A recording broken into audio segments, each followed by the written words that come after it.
피부를 노화시키는 원인은 다양합니다. 하지만 우리가 흔히 알고 있는 원인들 이외에도 우리 주위에서 편리함을 주고 있었던 것들이 우리가 모르는 사이에 우리의 피부에 좋지 않은 영향을 주고 있습니다. 오늘은 일상생활 속에서 우리의 피부와 몸을 늙게 하는 물건이 어떤 것이 있고 또 어떻게 해결할 수 있는지 알아보겠습니다.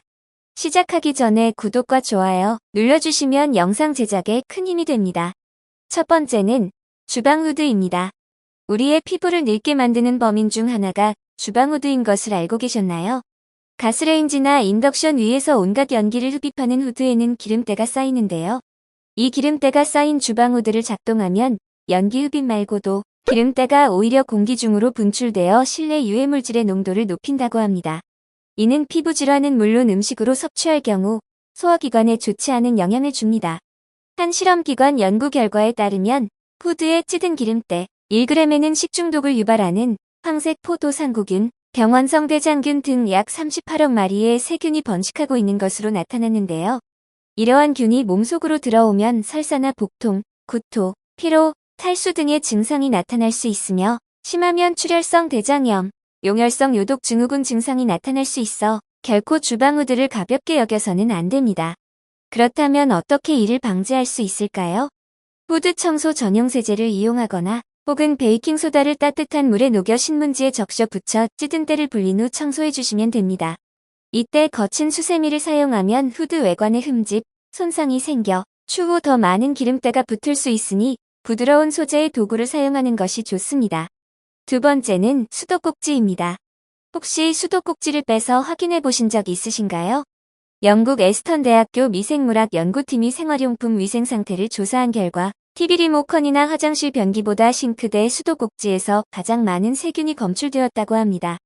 수도꼭지에서 발견된 대장균과 포도상구균, 바니오넬라균 등의 세균들이 체내로 들어오면 피부 질환이나 호흡곤란, 오한, 전신피로 등을 동반하며 심하면 장염 또는 폐렴을 일으킬 수 있는데요. 한 방송사에서 가정집에 방문해 10년 전에 설치한 싱크대 수도꼭지 내부의 오염도를 측정했더니 공중위생 기준치보다 무려 200배가 넘는 심각한 수준의 세균이 측정되기도 했는데요. 가장 더럽다고 생각되는 변기 같은 경우는 자주 청소를 하기 때문에 오히려 세균이 적지만 싱크대 수도꼭지는 더럽지 않다고 생각해 청소를 소홀히 하거나 하지 않기 때문에 이와 같은 결과가 나온 것입니다. 따라서 한 달에 한 번 정도 칫솔을 이용해 수도꼭지를 주기적으로 청소해주거나 교체를 해주는 것이 좋습니다. 세 번째는 칫솔입니다. 칫솔에는 눈에 보이지 않은 대장균, 포도상구균, 녹농균, 살모넬라균, 뮤탄스균 등을 포함한 700여 종의 각종 세균을 포함하고 있는데요. 대한예방치과학회 연구에 따르면 일반 가정집의 칫솔무 1mm 제곱당 평균 약 500만 마리의 세균이 발견되었으며 이 또한 화장실 변기보다도 더 더러운 것으로 나타났습니다. 문제는 이러한 세균들이 입으로 들어가는 순간 입속 세균이 입안에 미세한 말초혈관을 타고 몸속으로 들어간 다음 혈류를 따라 온몸을 돌아다닌다는 것인데요.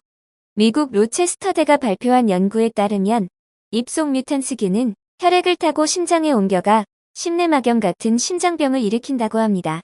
이는 향후 치매를 일으키고 류마티스 관절염에도 영향을 끼치며 심지어 세균이 췌장으로 이동하면 췌장의 인슐린 분비세포를 파괴해 당뇨병을 일으키고 더 나아가 췌장암의 발병률을 높인다고 합니다. 전문가들은 칫솔 교체 시기를 3에서 4개월로 권고하고 있으며 주기적으로 칫솔 소독을 권장하는데요. 일주일에 한 번 정도 구강 청결제에 칫솔을 30초 이상 담그거나 칫솔을 베이킹소다를 넣은 따뜻한 물에 10분간 담가둔 뒤 깨끗이 씻어내어 잘 건조시키면 충분히 소독 효과를 볼 수 있습니다. 네 번째는 TV 리모컨입니다. 여러분은 TV 리모컨을 하루에 몇 번이나 만지시나요? 감염 예방 저널에서 발표한 연구에 의하면 TV 리모컨에서 피부 감염과 폐렴을 유발할 수 있는 박테리아인 황색 포도구균을 비롯해 대변에서 발견되는 대장균, 폐렴간균, 엔테로코쿠스 페칼리스 등 이름도 생소한 균들이 발견되었는데 이는 복통, 두통, 설사, 폐렴 및 요로감염 등 각종 질병을 일으킨다고 합니다. 특히나 TV 리모컨은 여러 명이 거주하는 곳이라면 한 명 이상이 만지기 때문에 그야말로 세균의 집합체일 수밖에 없습니다. 더욱이 호텔이나 펜션 등에서 숙박하게 되면 TV를 켜기 위해 리모컨을 만질 수밖에 없는데 미국 미생물학회가 연구한 결과에 의하면 호텔 객실의 물건 중 TV 리모컨이 침대보, 문 손잡이, 화장실보다도 더 많은 세균에 오염되어 있다고 합니다. 때문에 TV 리모컨은 알코올이 함유된 손세정제 등의 휴지나 화장솜, 면봉 등을 이용해 틈새까지 닦아주면 깨끗하게 청소할 수 있습니다. 5번째는 머리빗입니다. 머리 손질이나 두피를 지압하는 데 흔히 쓰이는 머리빗. 머리빗에도 충격적인 세균들이 존재하는데요. 한국보건사회연구원의 조사 결과에 의하면 머리빗의 세균은 화장실 손잡이보다 무려 300배, 신발장 세균의 20배에 달한다고 합니다.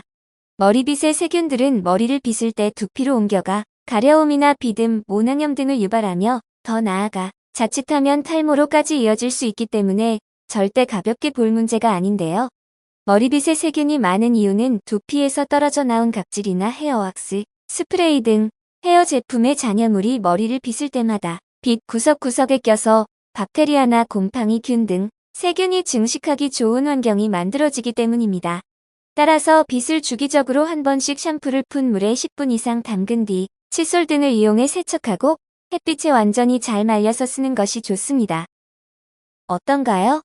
오늘 알려드린 물건들을 주기적으로 청소하고 관리하면 피부 노화와 각종 질병을 예방할 수 있을 것입니다. 다음에는 더 유익한 영상으로 찾아뵙겠습니다. 마지막으로 구독과 좋아요 부탁드립니다. 감사합니다.